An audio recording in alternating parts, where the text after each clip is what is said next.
یہ گائے ان کو ملی کیسا، ان بنی اسرائیل کو؟ تو اس کے بارے میں بھی مفسرین کرام نے کتب تفاسیر میں ایک بہت ہی پیارا اور نصیحت آموز ایک واقعہ بیان کیا ہے۔ وہ واقعہ یہ ہے کہ بنی اسرائیل میں ایک شخص تھا جو بہت ہی اللہ کا نیک، مقرب، صالح، عبادت گزار بندہ تھا۔ اس کا صرف ایک بیٹا تھا، جو ابھی بالکل چھوٹا نابالغ بیٹا تھا۔ اس شخص کے پاس کوئی مال و دولت نہیں تھی، کوئی وراثت کے لیے مال و دولت کا کوئی خزانہ نہیں تھا۔ تو اس شخص نے سوائے اس کے پاس ایک چھوٹی سی گائے اس کے پاس تھی، گائے کا چھوٹا سا بچڑا، چھوٹی سی گائے اس کے پاس تھی جو بہت کم عمر کی تھی۔ تو وہ نیک شخص، متقی، پرہیزگار، اللہ کا محبوب اور مقرب بندہ، اس کی موت کا وقت قریب آ گیا۔ تو اس نے سوچا کہ ابھی تو میرا بچہ بالکل چھوٹا ہے، نابالغ ہے، اور یہ گائے بھی بالکل چھوٹی ہے، میرے پاس کچھ دولت نہیں، میں مر جاؤں گا تو میرے مرنے کے بعد میری اولاد کا کیا ہوگا؟ تو وہ چونکہ نیک بندہ تھا، اس نے اللہ کی بارگاہ میں دعا کی کہ اللہ میرے پاس تو کچھ نہیں ہے، لیکن ایک گائے کا چھوٹا سا بچہ ہے، اس گائے کے چھوٹے سے بچے کو میں تیرے حوالے کر دیتا ہوں، تیری حفاظت میں تجھ کو ودیعت کرتا ہوں کہ تو اس گائے کی حفاظت کرنا، اور جب میرا بچہ جوان ہوگا تو اس کے لیے یہ گائے مال و دولت کا ذریعہ بن جائے، میں تیری حفظ و امان میں دیتا ہوں۔ چنانچہ اس نے حفظ و امان میں اللہ کی دے دیا، وہ شخص مر گیا۔ مرنے کے بعد اس کا جو بچہ تھا وہ بالغ ہوا، بڑا ہو گیا۔ تو جیسے باپ کی طبیعت میں جو کیفیت تھی، عبادت، اللہ کی بندگی، اللہ کو راضی کرنے کا جو جذبہ باپ کے اندر تھا، وہی جذبہ بیٹے کے اندر بھی پیدا ہوا۔ بیٹا بڑا ہوا اور وہ اپنی والدہ کی بہت خدمت گزار تھا۔ سیرت کی کتابوں میں لکھا ہے کہ وہ والدہ کا اتنا خدمت گزار تھا کہ اس نے رات کے 3 حصے کیے تھے۔ ایک حصے میں وہ آرام کرتا تھا، دوسرے حصے میں اپنی والدہ کی خدمت کرتا تھا، اور تیسرے حصے میں اللہ کی عبادت کرتا تھا۔ یعنی حقوق اللہ اور حقوق العباد دونوں کو ادا کرنے والا تھا۔ اسی طرح وہ کچھ روزانہ کی جو کمائی ہوتی، اس کمائی کے بھی اس نے 3 حصے کیے تھے۔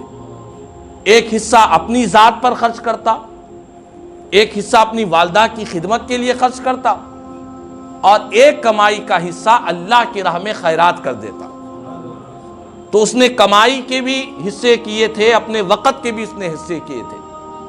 چنانچہ جب وہ جوان ہوا تو والدہ نے کہا کہ بیٹا، تمہارے باپ نے تمہاری لیے صرف ایک گائے کو چھوڑا تھا جو بہت چھوٹی تھی، ایک جنگل میں ایک درخت کے پاس لے جا کر اس گائے کو چھوڑ دیا تھا، اور اللہ سے دعا کی تھی کہ اے اللہ اس گائے کی تو حفاظت کرنا، میں تیرے حوالے کرتا ہوں، تیرے سپرد کرتا ہوں، اور جب میرا بچہ بڑا ہو جائے تو اس بچے کے لیے یہی بچڑا اس کی لیے مال و دولت کا سبب بن جائے۔ چنانچہ ماں نے کہا کہ بیٹا جاؤ، جب اللہ کے حوالے کیا ہے تو اللہ تعالیٰ ضرور اس کی حفاظت فرمائے گا۔ تو وہ شخص، وہ نوجوان جاتا ہے جنگل کو، جا کر تلاش کرتا ہے۔ جس درخت کے پاس ماں نے نشاندہی کی تھی اسی درخت کے پاس پہنچتا ہے۔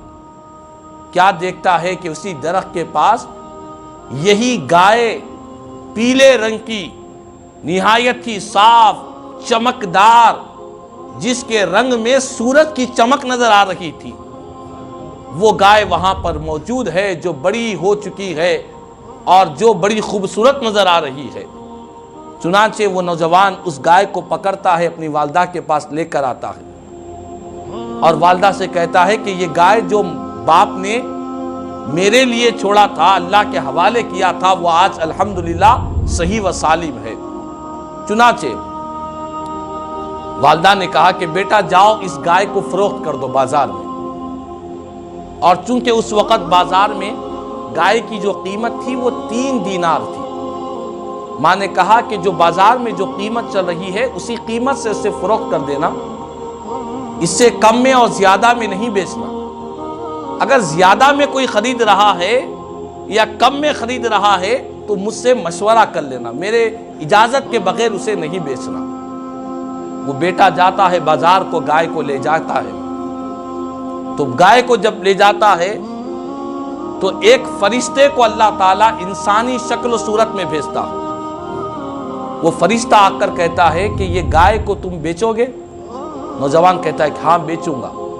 کتنے میں؟ نوجوان کہتا ہے کہ 3 دینار میں۔ اس نے کہا کہ میں 6 دینار میں خریدنے کے لیے تیار ہوں۔ اس نے کہا کہ ٹھیک ہے، میں پہلے اپنی ماں سے اجازت لیتا ہوں، چونکہ والدہ نے مشورہ کہا تھا کہ اس سے بڑھ کر ہو یا کم سے ہو مجھ سے اجازت لینا، تو میں اپنی والدہ سے اجازت لوں گا۔ تو اس فرشتے نے کہا کہ نہیں، کسی سے مشورہ کیے بغیر اگر بیچ رہا ہے تو بیچ دے۔ یہ بھی اللہ کی طرف سے ایک آزمائش ہوتی ہے انسان کے لیے۔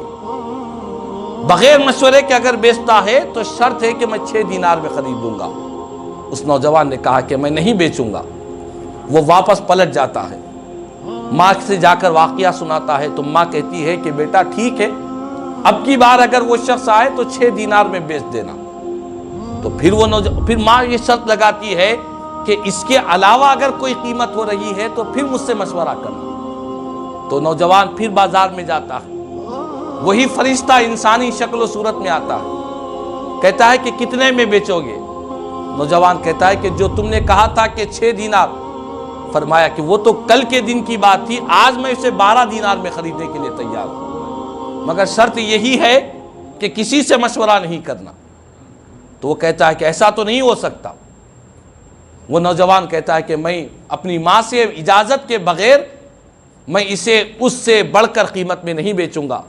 ماں نے 6 دینار کی اجازت دی ہے تو 6 دینار ہی میں بیچوں گا، اس سے بڑھ کر اگر ضرورت آئے تو میں اپنی ماں سے مشورہ کروں گا۔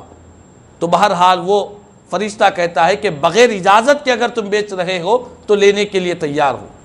وہ پھر ماں کے پاس نوجوان جاتا ہے، کہتا ہے کہ اب کی مرتبہ پھر وہ گاہک آیا تھا، اس نے 12 دینار کی اس نے قیمت لگائی تھی، میں نے آپ کی اجازت کے بغیر نہیں بیچنا ہے، اسی لیے میں نے نہیں بیچا۔ تو ماں سمجھ جاتی ہے کہ ضرور یہ کوئی نہ کوئی ہمارے لیے امتحان کا مرحلہ ہے، کوئی نہ کوئی آزمائش کا مرحلہ ہے، ایسا کام تو انسانوں سے نہیں ہو سکتا۔ ماں کی فراست جان جاتی ہے کہ یہ ضرور اللہ کی طرف سے کوئی ہمارے لیے فرشتہ آ رہا ہے۔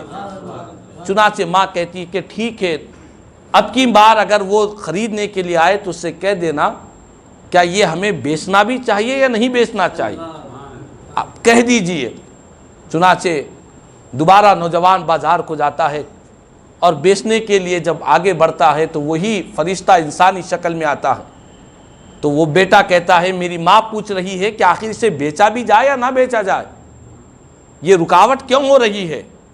تو فرشتہ کہتا ہے کہ ہاں ابھی اس کو نہ بیچا جائے، ابھی اس کی حفاظت کی جائے، اس سے کوئی کام نہ لیا جائے۔ ایک وقت آئے گا کہ بنی اسرائیل کے لوگ آئیں گے اسے خریدنے کے لیے، جو اللہ نے صفتیں بیان کی ہے وہ ساری صفتیں اسی گائے کے اندر موجود ہے۔ جب بنی اسرائیل کے لوگ جب خریدنے کے لیے آئیں گے تمہارے پاس، اس وقت یہ اس کی قیمت لگانا کہ یہ گائے کی جتنی کھال ہے اس کھال کے اندر سونا بھر دیا جائے، اتنی قیمت پر گائے بیچنے کے لیے تیار ہوں۔ فرشتہ اس کی قیمت بھی بتلا دیتا ہے۔ چنانچہ وہ نوجوان آ جاتا ہے اور یہ بنی اسرائیل کے لوگ قاتل کا پتہ چلانے کے لیے گائے کی تلاش میں نکلتے ہیں جو اللہ نے قرآن میں بیان کیا۔ تو وہ ساری صفتیں بنی اسرائیل کے لوگ اسی گائے کے اندر پاتے ہیں جو گائے اس نوجوان کے ہاتھ میں ہوا کرتی ہے، اور وہ نوجوان سے کہتے ہیں کہ اس کی قیمت کیا ہے؟ تو نوجوان کہتا ہے کہ ایک جتنا اس کی کھال ہے، جتنی اس کی چمڑی ہے، اس کے چرم کو بھر کر سونا دیا جائے۔ وہ کہتے ہیں کہ اتنی قیمت تو نہیں ہو سکتی۔ حضرت موسیٰ علیہ السلام کے پاس جاتے ہیں، کہتے ہیں کہ وہ گائے تو ہمیں مل گئی ہے جو اللہ نے صفتیں بیان کی، لیکن وہ اس کی قیمت بہت بتلا رہے ہیں۔ تو حضرت موسیٰ علیہ السلام نے کہا کہ تم ہی بار بار سوال کرتے گئے اتنی پابندیاں لگا دیے، اب بغیر قیمت دیے اس گائے کو تم حاصل کرے بغیر کوئی چارہ نہیں ہے۔ چنانچہ وہ بنی اسرائیل اس گائے کی جو کھال ہوتی ہے اتنے بھر کر، سونا بھر کر وہ دینے کے لیے تیار ہو گئے، بالآخر انہوں نے اس گائے کو خرید لیا ہے۔ چنانچہ اس واقعے کے بعد علماء بیان فرماتے ہیں کہ دیکھو اس واقعے سے چند اہم باتیں قیامت تک آنے والے انسانوں کے لیے، قرآن پڑھنے والوں کے لیے، قرآن سے فیض پانے والوں کے لیے بہت سی عبرتیں اور نصیحتیں ہیں۔ پہلی بات یہ ہے کہ کوئی نیک آدمی اپنی اولاد کے لیے، اپنے وارثوں کے لیے مال چھوڑ جاتا ہے، وہ نیک ہوتا ہے تو اللہ تعالیٰ اس کے مال میں برکت عطا فرماتا ہے، اس کے مال میں اللہ تعالیٰ ترقی عطا فرماتا ہے، یہ اللہ کی طرف سے ہوتا ہے۔ انسان یہ سوچتا ہے کہ میں مال اپنی اولاد کے لیے خوب کما کر چھوڑ کر جاؤں گا تاکہ میری اولاد کے لیے نفع بخش ہو جائے، لیکن حلال ذریعے سے، جائز طریقے سے اللہ کو راضی کرتے ہوئے تھوڑا سا بھی انسان اپنی اولاد کے لیے، اپنے وارثوں کے لیے کچھ چھوڑ جاتا ہے تو اللہ تعالیٰ اس میں برکت عطا فرماتا ہے، کبھی اس میں گھاٹا نہیں ہوتا، کبھی اس میں نقصان نہیں ہوتا، اللہ کی طرف سے مدد شامل حال ہوتی ہے، مگر شرط یہ ہے کہ مال حلال ہو، جائز ہو، طیب ہو، اللہ کو راضی کر کر مال حاصل کیا جائے تو وہ مال اللہ تعالیٰ وارثوں کے لیے، اولاد کے لیے اس میں برکت دیتا ہے۔ اس کے برخلاف اگر کوئی اولاد کے لیے زیادہ چھوڑنے کی فکر میں حلال کو چھوڑ کر حرام سے مال کما لے گا، ناجائز طریقے سے لوگوں پر ظلم کرتے ہوئے جھوٹ، غیبت اور رشوت خوری، سود خوری، ناجائز طریقے سے ایک بڑی عمارت اور بڑا مال چھوڑ کر جاتا ہے تو وہی اولاد اس مال سے فائدہ اٹھانے کی بجائے وہی مال ان کے لیے وبال جان بن جایا کرتا ہے۔ تو اسی لیے فرمایا گیا کہ مال تھوڑا ہو یا زیادہ ہو یہ نہ دیکھا جائے، بلکہ حلال ہے یا حرام ہے یہ دیکھا جائے، جائز ہے یا ناجائز ہے یہ دیکھا جائے، اللہ کی اس میں برکت ہوا کرتی ہے۔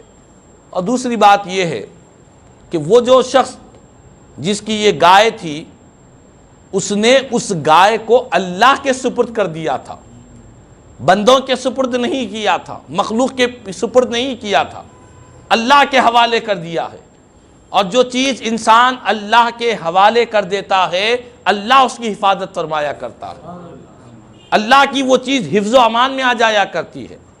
اسی لیے حکم دیا گیا کہ آپ جب بھی گھر سے نکلتے ہیں تو دعا پڑھے، بسم اللہ توکلت علی اللہ، کہ میں اللہ کے نام سے نکلتا ہوں اور اللہ پر بھروسہ کرتے ہوئے نکلتا ہوں۔ تو جو چیز اللہ کی ذات پر بھروسہ کرتے ہوئے جو چیز خدا کے حوالے کر دی جاتی ہے اللہ تعالیٰ اس چیز کی اپنی حفاظت، حفظ و امان عطا فرمایا کرتا ہے۔ اور اسی طرح جب کوئی حاجی یا کوئی معتمر عمرہ کرنے والا حج کے لیے جاتا ہے یا عمرے کے لیے جاتا ہے، اس کو یہ دعا بیان کی گئی کہ جاتے وقت میں اپنے گھر والوں کے لیے یہ دعا کرے، استودع اللہ دینکم و امانتکم و خواتیم اعمالکم، اللہ سے دعا کرے کہ اے اللہ میں اپنے گھر والوں کے دین کو، ان کی امانتوں کو، اپنے گھر والوں کے اعمال کے خاتمے کو، اپنا گھر، اپنے گھر کے تمام افراد کو اے اللہ میں تیرے حوالے کر رہا ہوں۔ اللہ کے حوالے کر کر جائے تو اللہ تعالیٰ حفظ و امان میں عطا فرماتا ہے۔ تو بندہ مومن کو بھی یہ ترغیب دی گئی ہے کہ ہر وقت، ہر لمحہ یہ دعائیں کرتا رہے کہ اللہ کی حفظ و امان اپنے مال کی بھی، اپنی اولاد کی بھی، اپنے گھر کی بھی، یہ سب اللہ کے حوالے کر دے۔ جو چیز اللہ کے حوالے ہو جاتی ہے اللہ کی مدد شامل حال ہوا کرتی ہے۔ اور اسی طرح وہ شخص چونکہ اس نے اللہ کے حوالے کیا اللہ نے اس کی حفاظت فرمائی، اور ساتھ ہی ساتھ وہ نیک نوجوان جس نے اپنی والدہ کی بات کو ایسی مانا، ایسی تسلیم کیا کہ ایسا قیمتی موقع بھی آ رہا ہے تو ماں کی باتوں پر عمل کرا تو اللہ نے اسے برکتوں سے نوازا ہے۔ تو والدہ کی باتوں پر عمل کرنا، اگرچہ کہ بظاہر ہمیں اس میں اپنا گھاٹا اور نقصان نظر آ رہا ہے، لیکن اللہ کی ذات پر بھروسہ کرتے ہوئے اللہ کو راضی کرنے کے لیے اپنے ماں باپ کی باتوں کو تسلیم کرنے والوں کے ساتھ اللہ کی رحمت شامل حال ہوا کرتی ہے۔